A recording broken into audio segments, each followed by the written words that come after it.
At 9-0, I was fighting the greatest of all time, pretty much the Mike Tyson of mixed martial arts, a guy who completely embarrassed anybody he's ever fought up to me.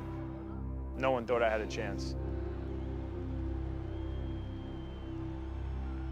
To have to go up against that is kind of crazy, and he was able to do that. He was focused, he had a great belief in himself. I went out there with the whole world against me, my family, friends, and close fans behind me, and we took him down.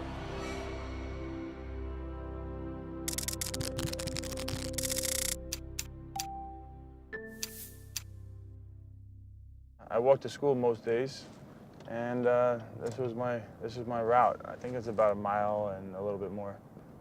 When I was in high school, they didn't have buses that would take me home, so I had to walk.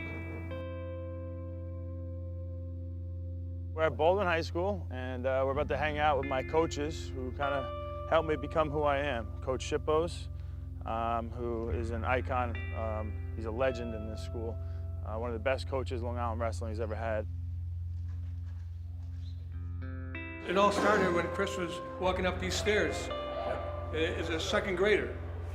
And you weren't allowed to wrestle until third grade, but you know he saw something special in me. This is going to be the smell of hard work, I hope. It used to be the smell of hard work. I don't know what it smells like now. What separated Chris from most wrestlers is just his love of the sport.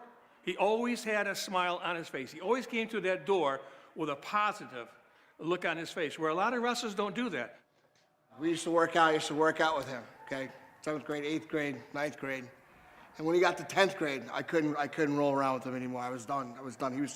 He was too good, too strong. If Chris could spend his whole day in this room, okay, for school, he probably would have done that.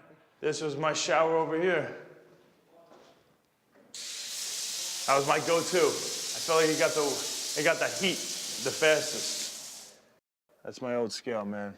A lot of time on that thing. When it really hit me how good of a coach he was, I was in college. I realized, like, wow, I had literally one of the best coaches I could ever imagine in high school, because none of these kids had anything like I had. They just didn't understand the fundamentals. They didn't understand the mentality. And that's why the tradition of Baldwin was so strong, because it was passed on from him to so many other coaches. I get emotional talking about it. It's crazy.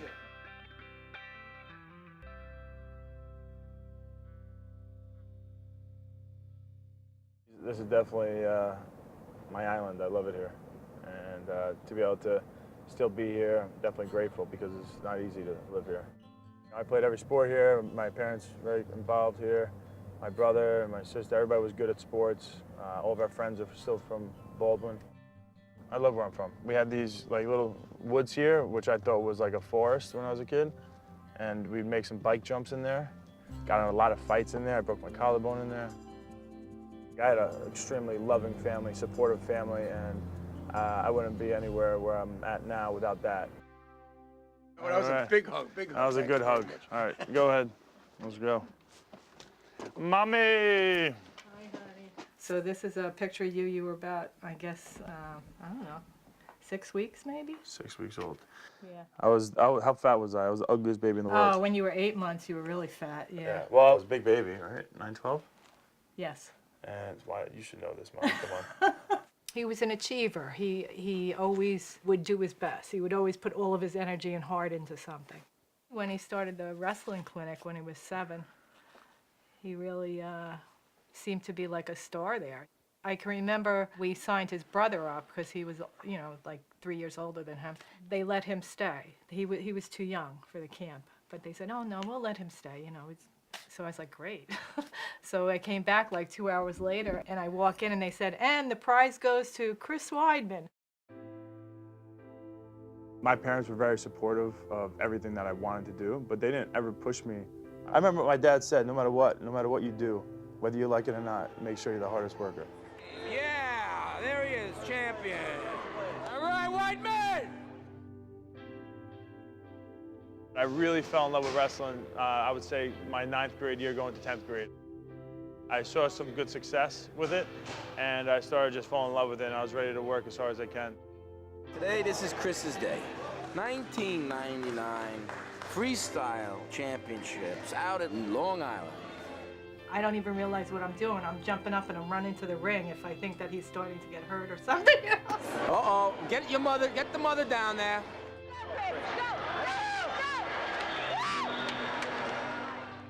She can't handle someone getting in front of her, between her and her son, because she was there for him.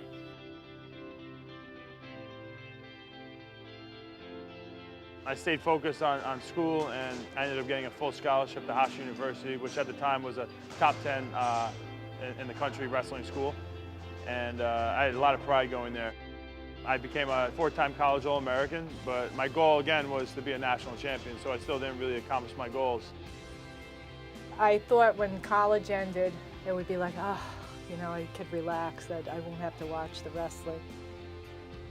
I was kind of at a crossroads what I wanted to do for the rest of my life. I was living in my parents' basement, we were broke, and I got into mixed martial arts. He said he was going to continue, so I was like, all right, well, I just have to accept it. All I focused on was just being the hardest worker in the room, like just never stopping, always staying later than everybody else. I just fell in love right there and then. I'm like, I got to do this for the rest of my life.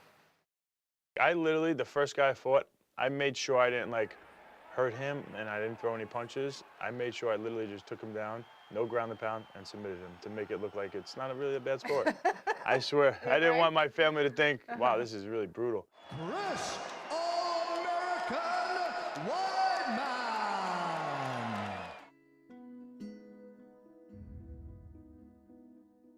Here we go, guys. It's daddy breakfast time. When I see the way he conducts himself, and I see the way his kids are behaving, one day he will be here with his kids, and those kids will take on a little bit of his personality. All right, check out these eggs in a hole, perfectly made for my children.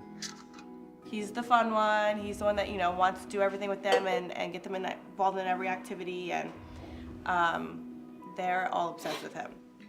Give me that nutty. Watch some multitasking though. I'm gonna now get a cappuccino ready for my wife. Yeah.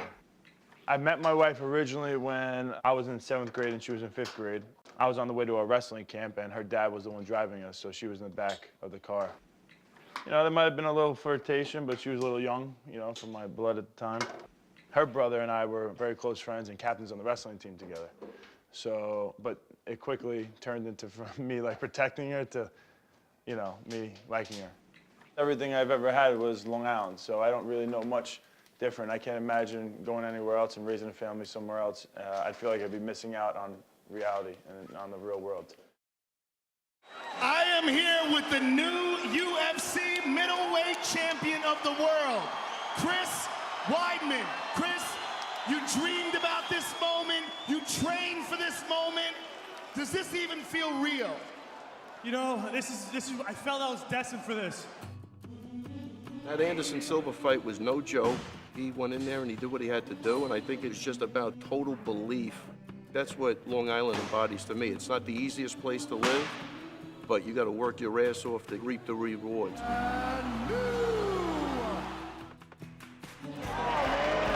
man. Thanks for the opportunity. Thanks so much. I appreciate that, man. Thank you so much. I take care of my family because of you, man. He came from living in the basement of his mother's house to, you know, really being able to provide for his family in a way that most people dream of. But every single time you accomplish one of these huge goals, you know, a couple hours go by, you look yourself in the mirror and guess what? The same person is still there. At the end of the day, I still got the same people around me since the beginning. You never let down your family. You never let down your wife, us. He has all these big things, but that's not what defines him. It's in the small characters, or the small times when he's with his family. To have unlimited love is something that not everybody has the opportunity to have and is given to them. Being blessed with amazing coaches that instilled values in me and taught me so many life lessons. Every little conversation that it has impacted me growing up has made me, who I am. So I'm forever grateful to anybody who's touched my life, and there's so many of them from the beginning and until now.